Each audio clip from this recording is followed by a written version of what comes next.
Brasil. Vamos voltar a falar sobre essa enfermidade porque nunca é demais e prevenir é fundamental. Com base em um levantamento do Instituto Nacional de Câncer, o INCA, em uma análise regional, o câncer do colo do útero é o primeiro mais incidente na região norte e o segundo nas regiões nordeste e centro-oeste. Já na região sul, ocupa a quarta posição, enquanto que a região sudeste fica na quinta colocação. O câncer do colo do útero é uma lesão maligna que pode levar à morte.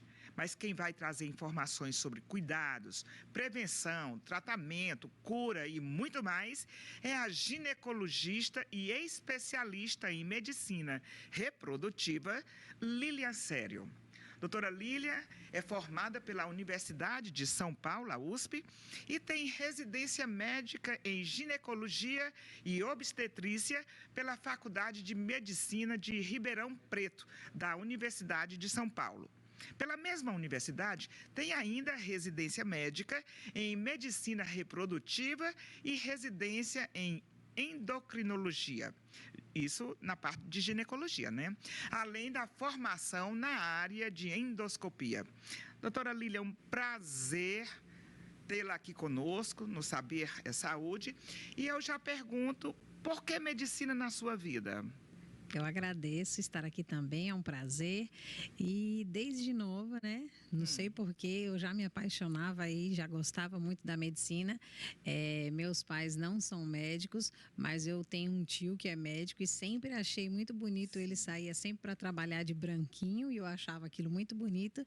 E depois, com o passar dos anos, eu sempre gostei muito de cuidar das pessoas, sempre gostei, né? Sim. E gosto muito também de conversar com as pessoas e me interesso pela vida e pelo bem-estar das pessoas. Acho que foi isso que me encantou pela medicina. Que coisa linda. Doutora Lília, tem aqui uns dados que diz que anualmente 17 mil casos de câncer do colo do útero são diagnosticados no país. E muitas dessas pessoas morrem, né? O que está acontecendo? Por que tantos casos? 17 mil, mais de 17 mil? Infelizmente, né? Porque é um câncer que é bem prevenível, vamos dizer assim, né? É um câncer que demora anos para aparecer. Sim. Ele começa com uma lesão pequena no colo do útero e ele pode levar 2, 3, mas na maioria das vezes leva de 10 anos ou mais para aparecer no colo do útero. E a gente pode tratar essa lesão quando ela ainda é muito pequena. Basta um simples exame ginecológico anual, que essas mulheres devem fazer anualmente no ginecologista. Um exame simples, mas que infelizmente muitas mulheres deixam de fazer. Então, é um câncer que a gente consegue prevenir facilmente. Então, é uma infelicidade que essas mulheres realmente não procurem ajuda. Obviamente que quem tem um convênio, né, deixa de fazer isso por negligência. Sim. Mas a gente sabe que quem depende do SUS, do Sistema Único de Saúde, acaba se enfrentando alguma dificuldade, mas também não é impossível, porque hoje em dia fazer uma prevenção, mesmo que seja pelo SUS, também não é tão demorado assim. Antigamente, só o médico fazia a prevenção do câncer do colo, né, o exame do Papa Nicolau, mas hoje em dia as enfermeiras também são capacitadas para isso. E isso facilita muito, né? Então, com certeza, basta procurar aí um posto de saúde para você poder fazer o seu exame ginecológico anualmente. Esse programa, ele quer trazer sabedoria, saber, informação para as pessoas. O que é que causa o câncer do colo do útero? Em 99% das vezes, o câncer do colo do útero vem de um vírus chamado HPV, que é o papiloma vírus humano. Nós temos vários tipos de HPV, mais de 100 tipos de HPV, só que só alguns deles que são os tipos que vão dar o câncer no colo do útero. Então, O HPV, ele é um vírus que é pego através da relação sexual, na maioria das vezes, e ele vai começar a formar em algumas mulheres, não em todas, uma lesão no colo do útero, que com o passar dos anos vai progredindo até chegar ao câncer do colo do útero. Sim. Então, se essa mulher vai anualmente ao ginecologista, faz o exame do Papa Nicolau, ela consegue detectar essa lesão antes dela virar um câncer, ou seja, uma lesão pré-maligna. E aí ela consegue facilmente tratar com uma simples cauterização ou às vezes com a retirada de um pedacinho do colo do útero bem pequeno, antes de virar essa lesão um câncer. Então, um tratamento bem mais simples nesse estágio de pré-câncer, vamos dizer assim. Doutora Lília, no pré-câncer, tem algum sintoma que eu possa desconfiar ou só quando ele já está realmente num processo mais avançado e já é um câncer mesmo? Esse é o grande problema, né? Infelizmente, essas lesões, na maioria das vezes, elas são assintomáticas, ou seja, a mulher não vai sentir nada. Ela pode ter algum corrimento, um odor mais fétido na vagina. Pode, mas raramente isso acontece. Normalmente isso está associado a alguma bactéria, algum fungo. Ela pode vir a ter algum sangramento pós-relação sexual, quando ela já está com alguma feridinha no colo do útero? Pode, mas quando essa ferida também já está um pouco mais avançada. Quando ela está com uma ferida bem inicial, na maioria das vezes ela não vai sentir absolutamente nada. Nem dor na relação sexual, nem sangramento, nem nada. Então, para a gente prevenir o câncer do colo do útero, tem que ser realmente uma busca ativa nossa. Temos que ir ao ginecologista fazer o exame ativamente, né? Não estou sentindo nada, mas mesmo assim vou fazer o meu exame ginecológico. A senhora falou há pouco tempo, assim, passando rapidinho, sobre HPV. Mas nós temos vacina. O que a senhora pode dizer sobre isso? Dar conselho, porque as pessoas parece que estão fugindo. Isso. Realmente, o câncer do colo do útero é o único câncer no mundo em que temos uma vacina para prevenir.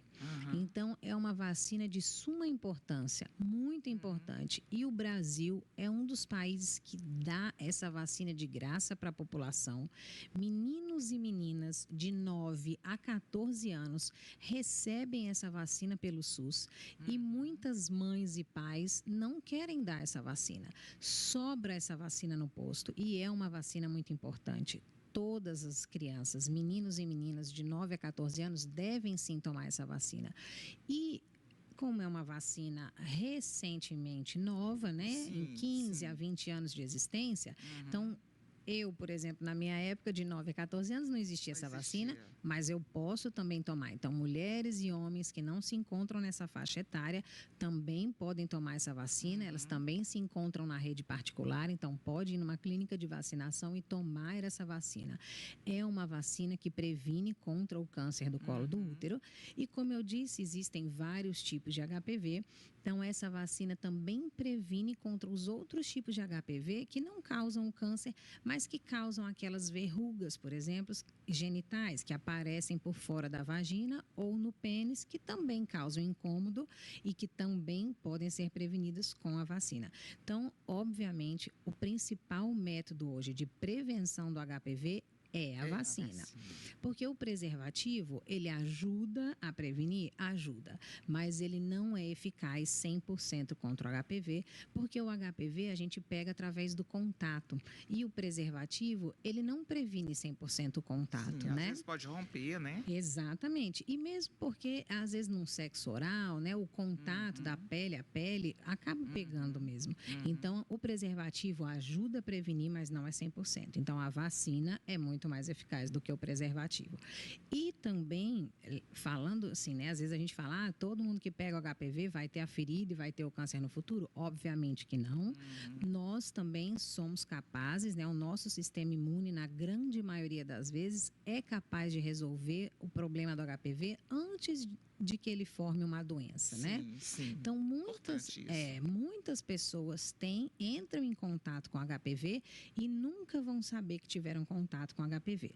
Tanto que uma mulher que chegue no consultório e tem uma lesão num num estágio, uma lesão de HPV no colo do útero, num estágio muito inicial, a gente nem precisa fazer um tratamento. A gente fica acompanhando essa mulher por uns 6 meses, bem de pertinho, e na maioria das vezes o próprio organismo dela vai resolver o problema.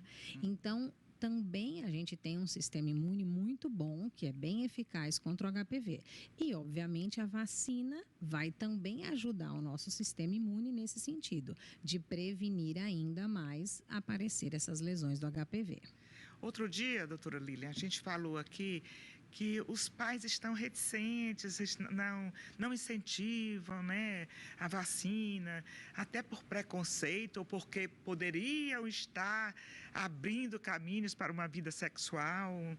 Eu acho que teve um pouco também da questão do Covid, né? Na época do Covid, vacina é muito nova, eu não vou dar. Então, acabou que pegou para o HPV. É uma vacina nova, estão testando, mas obviamente que não. Essa vacina do HPV, ela já foi testada por muitos anos, então ela já é eficaz, ela não tem contraindicação, né? Obviamente. E, por outro lado, tem isso. Como eu vou dar uma vacina de HPV, eu vou falar o quê para minha filha de 14 anos? Eu vou te dar uma vacina que vai prevenir uma doença que agora você pode ter relação à vontade. Obviamente que você não vai falar isso, né? Exatamente. E, por outro lado, você está demonstrando um cuidado com a sua filha, né? Porque você está dizendo para ela, olha, quando chegar a hora de você ter a sua relação, você já está prevenindo de um tipo de doença que você pode ter relação. Mas a gente tem várias outras doenças que pode pegar na relação que não tem vacina. Um HIV, uma sífilis, hepatite e a gravidez, né? Que também é uma consequência indesejada de várias adolescentes e até na fase adulta ainda, né? E que não temos vacina. Então, obviamente que o HPV é uma pequena parte aí do que a gente precisa conversar com os nossos filhos na adolescência sobre relação sexual e HPV, mas temos que falar de várias outras doenças e de gravidez indesejada. Então, obviamente que liberar o adolescente do HPV não tem nada a ver com liberar para a relação. O preservativo, ele já teve aquele boom, né, naquela época do HIV. E então, preservativo. Hoje, pouco se fala de preservativo. E a impressão que eu tenho, me corrija se eu estiver errada, é que os adolescentes de hoje, os jovens de hoje, estão usando menos. A não ser aquelas pessoas que querem prevenir uma gravidez, por exemplo. Isso é fato? É fato, tanto o índice de HIV quanto sífilis aumentou no Brasil. Sim. Tanto em adolescentes quanto em idosos. Porque teve o que você falou, aquele boom do HIV em que todo mundo começou a usar o preservativo. Quando achamos medicações bem eficazes contra o HIV, em que realmente hoje em dia alguém morre de HIV, porque nós temos, não que nós temos a cura do HIV, mas nós temos um tratamento muito eficaz. Então parou de se falar muito do preservativo. Os adolescentes pouco usam preservativo com esse fim de doença, você tem toda a razão. E aí nós temos a volta da sífilis e temos a volta do HIV em altas escalas.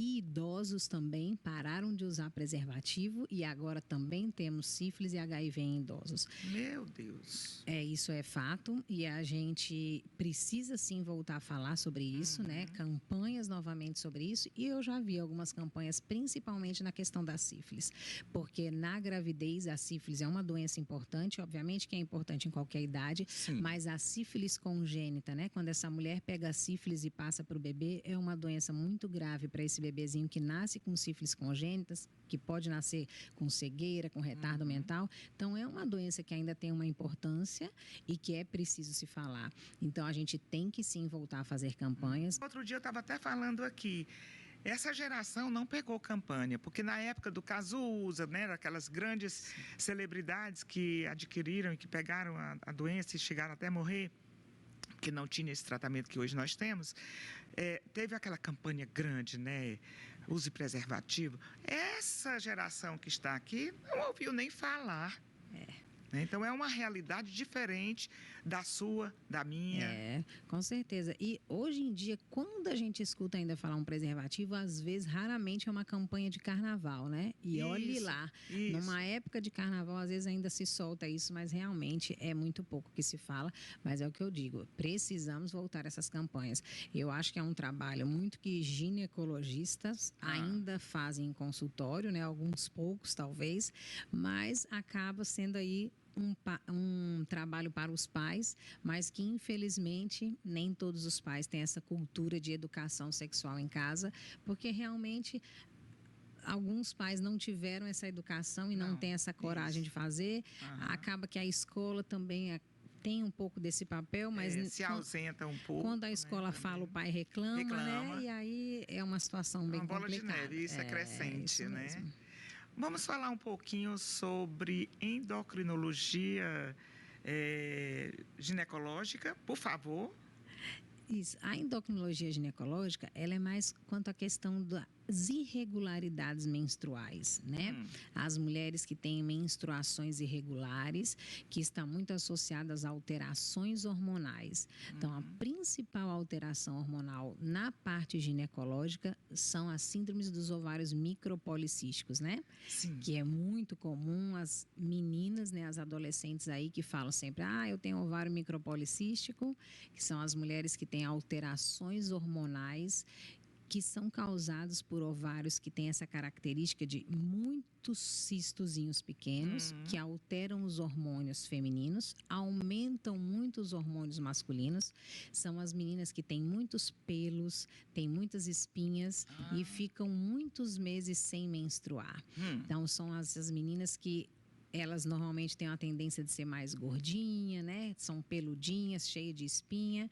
Então, a gente chama de síndrome dos ovários policísticos. Outra alteração endócrina muito importante que altera a menstruação é problemas na tireoide, que também, às vezes, algumas mulheres já sabem que tem, mas outras acabam descobrindo alterações na tireoide, principalmente o hipotireoidismo, com alterações na menstruação, né? As menstruações irregulares. Então, também são alterações que normalmente a gente descobre aí no períodozinho de adolescência para a vida adulta, né? Quando essa mulher começa a menstruar e aí nos primeiros anos a mãe acha normal a irregularidade menstrual e né? Nos 2 primeiros anos de menstruação, a menstruação irregular ela é considerada normal, mas depois de 2 anos da primeira menstruação da menina, ela deve começar a ter ciclos regulares. E se essa menstruação não está normal, aí tem que investigar com o ginecologista. Então, faz esse diagnóstico e aí tem que sim começar a fazer um tratamento. Essas alterações endócrinas no futuro podem causar aí dificuldades de engravidar.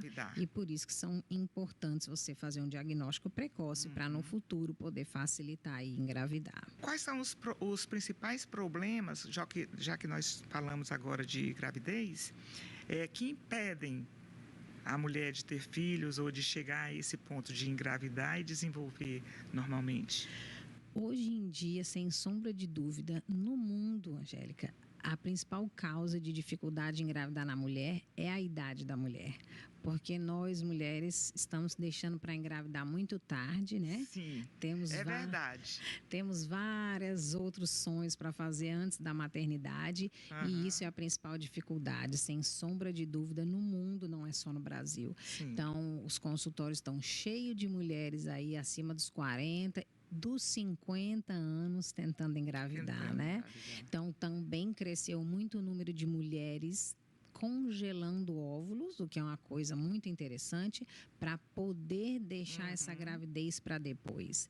Fora a idade da mulher, cresceu muito o número de casos de homens com dificuldade de engravidar, porque o nosso estilo de vida mudou muito, o estresse é muito grande, a poluição, hábitos de vidas ruins, sedentarismo, tabagismo, etilismo, né? Comidas muito gordurosas, obesidade. Então, o sêmen ficou pior do que o que era antigamente. Hoje em dia, produzem menos espermatozoides, menos filhos, mais dificuldade para engravidar. E entre as mulheres, então, além da idade, nós temos o ovário micropolicístico, como eu disse, dificulta engravidar, a endometriose, que é uma doença também que muito tem se falado hoje em tem se dia, falado bastante. uma doença que dá muita cólica nas mulheres, isso, muita dor, né? Dá uma qualidade de vida muito ruim, e quando essa mulher vai tentar engravidar, ela pode também ter dificuldade para engravidar, e alterações anatômicas no útero, ovários e trompas. Então, trompas obstruídas, miomas no útero, pólipo, adenomiose, são as principais alterações aí que dificultam hoje em dia as mulheres e os homens engravidarem, né? O que é que a senhora fala sobre reposição hormonal? Fazer ou não fazer? Quando fazer ou não fazer mesmo? Não, hoje em dia, né? Essa má visão que ficaram da reposição hormonal foi porque quando fizeram um estudo muito importante sobre reposição hormonal, foram feitos com mulheres de todas as idades, 50, 60, 70 e 80 anos. E, obviamente, as mulheres mais velhas tiveram infarto, trombose, câncer de mama em grau elevado. E quando foram ver os estudos, as mulheres jovens que estavam na menopausa se beneficiaram muito. Então, hoje em dia, está comprovado que se as mulheres novas que entram na menopausa começam a reposição hormonal numa idade oportuna, então, se você entrou na menopausa e começa a sua reposição hormonal no máximo até 2, 3 anos que você entrou na menopausa, ou se você começa a reposição hormonal até antes mesmo de entrar na menopausa, quando você está ali naquele período de, estou entrando na menopausa, a menstruação já está irregular, os benefícios são muitos. Você previne infarto, previne trombose, você previne osteoporose, melhora a qualidade de vida e não aumenta o risco do câncer. Então, a gente sabe que usar reposição hormonal na idade adequada e até aí em torno dos 60 anos de idade é muito bom.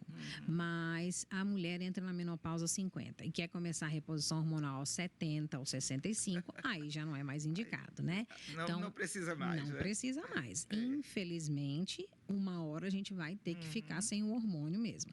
Agora, também existem uns exageros hoje em dia, né? A mulher começa a reposição na hora certa e não quer parar mais. Sim. Eu sei que a senhora é especialista em reprodução. Isso. Né? É grande o número de mulheres que procura a sua clínica? Hoje em dia, mais ou menos 30% dos casais que tentam engravidar vão ter alguma dificuldade de engravidar e acabam procurando um tratamento aí de reprodução assistida, que seria um tratamento ou de inseminação ou de fertilização in vitro. Então, 30% dos casais é um número muito alto. E hoje em dia, nós também temos aí os casais homoafetivos, né? Então, as mulheres com mulher, homem com homem, os transexuais. Então, hoje em dia também esses casais procuram muito a gente para conseguir formar suas famílias. Então, a procura é grande e temos sim espaço para todos os tipos de famílias. Sim. Exatamente. Muito interessante a senhora falar nisso. Qual é a média hoje de filhos que as pessoas estão querendo? Porque antigamente as pessoas tinham vários filhos, depois eram 5, depois o número baixou para 3, depois para 2. E aí? A gente repara, né? Isso é no máximo 1 ou 2 e olhe lá, né? Porque tem muitos casais hoje que optam também em não ter filhos. Em não ter, exatamente. Eu atendo ainda algumas pacientes ginecológicas, né? Sim. E tenho muitas que não querem ter. Tenho muitas pacientes que congelam, que nem eu falei, né? Tem muitas mulheres congelando óvulos, tanto para poder postergar a gravidez, mas tenho muitas que congelam porque não têm o desejo de ser mãe e ficam com medo de se arrepender no futuro. Mas elas congelam com o intuito de não querer engravidar. Então, tem crescido sim o número de casais que não querem filhos também. Depois, o que é feito com esse congelamento e eu decidi não ter? O que é feito? Se ela não quiser engravidar, ela tem 2 opções. Ela pode doar esses óvulos para as mulheres que querem óvulos, ou ela pode simplesmente descartar, assinar um termo de que quer jogar fora os óvulos, ou se ela quiser doar para as mulheres, ela pode sim, porque tem fila de espera para esses óvulos. Mulheres que já estão na menopausa ou que já não têm óvulos bons, né? Ficam esperando óvulos doados. Nossa, é difícil a gente saber que está doando ali para, né? Mas é natural. É Hoje em dia a natural. medicina mudou, a cabeça das pessoas também estão no outro patamar, né? E Então, tem muito, é porque tem muitas mulheres fazem tratamento com óvulo doado, muitos casais fazem tratamento com sêmen doado e muita gente não sabe porque essas pessoas fazem o isso. tratamento e não saem falando, Mas né? eu fico pensando aqui, doou um óvulo para uma pessoa, gravidez, sucesso, teve neném, pronto. Depois aquele mesmo é doado para uma outra pessoa, daquela mesma doadora. E esses irmãos? Aqui no Brasil tudo tem lei para isso, né? Tudo bem controlado. Então, as clínicas de reprodução, então lá na nossa Sim. clínica a gente tem um controle disso. Num tamanho de Fortaleza, vamos dizer assim, e na região metropolitana daqui, se essa mulher ela já tem um filho e ela doou, ela só e teve um filho homem, por exemplo, e se ela doou e teve uma menina, essa receptora, né? Teve uma Sim. menina, ela não pode mais doar esse óvulo para ninguém, né? Porque tem o risco dessas crianças se encontrarem no futuro. Isso. Então, isso é bem controlado. Ela não vai sair doando para todo mundo de jeito nenhum. Isso é bem controlado. E às vezes a gente tem esse cuidado também. Ela já teve um filho, ela realmente engravidou. Às vezes a gente manda esse óvulo para o interior do Ceará, entendeu? Para diminuir o risco deles se encontrarem. Até que idade é recomendado fazer essa reprodução assistida? A senhora pode falar para a gente, por favor? Aqui no Brasil, antes podia fazer só até os 50 anos. Agora pode fazer em qualquer idade, desde que o médico diga que você tem uma boa saúde. Sim. Então, se uma mulher de 55 anos quer fazer um tratamento de reprodução assistida e o médico julga que ela tem uma boa saúde, que ela vai aguentar uma gravidez, ela pode fazer. Se eu achar que ela tem pressão alta, ela está obesa, ela tem um risco grande de engravidar, aí ela não pode fazer. Mas então, em teoria, tendo boa saúde, não tem mais limite de idade. Doutora Lilian, olhando para essa câmera, qual o conselho que a senhora daria para as pessoas que estão nos vendo, que a senhora considera assim, muito importante? Por favor. Eu aconselho, primeiro, já que a gente começou falando aí do HPV, né, que os pais que estejam nos assistindo, por favor, deem a vacina do HPV para os seus filhos, meninas e meninos. Realmente é uma vacina importante que previne o câncer. O câncer do colo do útero é o único câncer no mundo que tem uma prevenção. Isso não quer dizer que seus filhos vão ter relação quando são jovens. Isso quer dizer que é um cuidado com a saúde deles para o futuro. O câncer do colo do útero mata e o câncer do pênis, que também vem do HPV, também mata. Então, você está tendo um cuidado com seus filhos. Isso é cuidar. E cuidar é amar. Então, tenham cuidado com seus filhos. E cuidem de vocês também, né? Mulheres, procurem um ginecologista anualmente e os homens também procurem um urologista a partir dos 45 anos anualmente. Eu acho que quem se ama, se cuida e procurem sempre o seu médico aí anualmente. Doutora Lilian, chegamos ao final do nosso programa, no instante passa, né? Quero agradecer, muito feliz com a sua presença. E aqui a gente brinda com água, porque água é saúde e saber é saúde. Saúde.